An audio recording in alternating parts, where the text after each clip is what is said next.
दिलीप के बाद मल्लिका और विक्रांत की शादी दिखाई जा सकती है। Hey guys, welcome back to channel. Show Mannat में जैसा कि मन्नत और विक्रांत की शादी हो रही है, असल में वह होने वाली भी नहीं है। यह वही वाली बात हो जाएगी, हाथ तो आया पर मुंह न लगा। अब जो न्यूज़ सामने आ रही है उसमें कई लोगों का कहना है कि लीप के बाद हमें मल्लिका और विक्रांत पति पत्नी के रूप में देखने को मिल सकते हैं। सबसे बड़ा सवाल यही है कि आखिर विक्रांत मल्लिका से शादी क्यों करेगा, जब उसे पता है कि वह उससे प्यार नहीं करती, अच्छी इंसान भी नहीं है और कहीं न कहीं एक क्रिमिनल भी है। इतना नेगेटिव कैरेक्टर होने के बावजूद विक्रांत उससे शादी कैसे कर सकता है?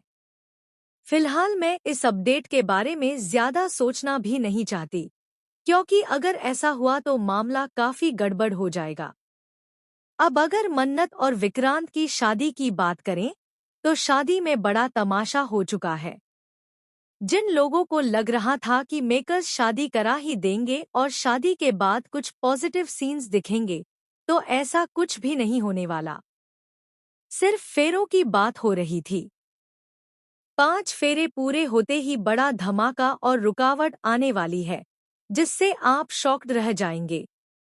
वजह होंगी मल्लिका की दादी। उनके हाथ में एक प्रोजेक्टर जैसा कुछ होगा और वह सबका ध्यान उसी ओर खींच लेंगी।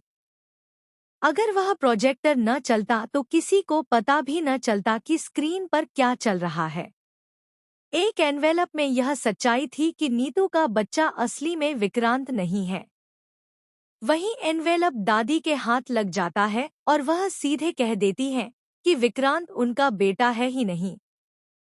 फेरे पूरे हो चुके होते हैं और विक्रांत स्क्रीन की तरफ देखकर हैरान रह जाता है।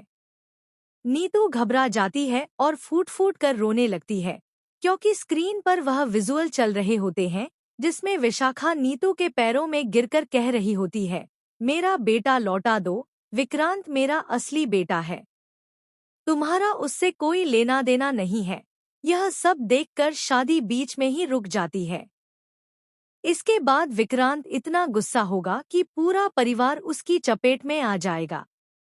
मन्नत के साथ भी बहुत बुरा होते हुए दिखाया जाएगा। जब यह सब होगा, मल्लिका, विशाखा और ऐश्वर्या राय सिंह बेहद खुश होंगी।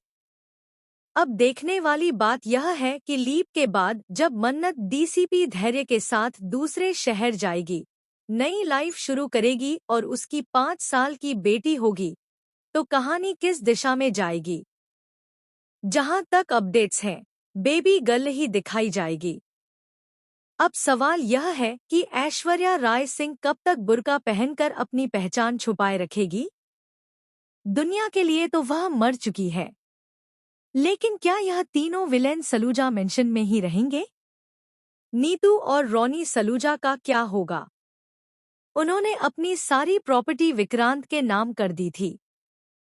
अगर विक्रांत को पता चल गया कि वह उनका बेटा नहीं है, तो वह प्रॉपर्टी वापस रोनी को दे सकता था। लेकिन लीप के बाद भी विक्रांत उसी मेंशन में रहेगा। नीतू और रोनी कहाँ जाएंगे? यही बड़ा सवाल है। यह कंफर्म है कि तीनों विलेन वहीं रहेंगे और विक्रांत मन्नत की याद में थोड़ा साइकोटिक और काफी डिस्टर्ब्ड दिखेगा। उसके इमोशंस कंट्रोल में नहीं रहेंगे। वहीं मन्नत बिल्कुल सॉर्टेड होगी, क्योंकि उसे अपनी बेटी की परवरिश करनी है। डीसीपी धैर्य के साथ उसकी इक्वेशन भी काफी अच्छी दिखाई जाएगी। वह उसे अपने बड़े भाई की तरह मानती है और दोनों की बॉन्डिंग भी मजबूत होगी। अब देखना यह है कि ऑडियंस मन्नत और डीसीपी धैर्य की केमिस्ट्री को कितना पॉजिटिवली लेती है, और अगर मल्लिका और विक्रांत की शादी दिखाई जाती है तो उस पर ऑडियंस का रिएक्शन क्या होगा? आपको क्या लगता है? कमेंट सेक्शन में जरूर बताएं। और अगर आप कहना चाहते हैं कि हमें जो ग्रैंड वेडिंग का लॉलीपॉप दिखाया गया था वह टूट गया, तो वह भी लिखें।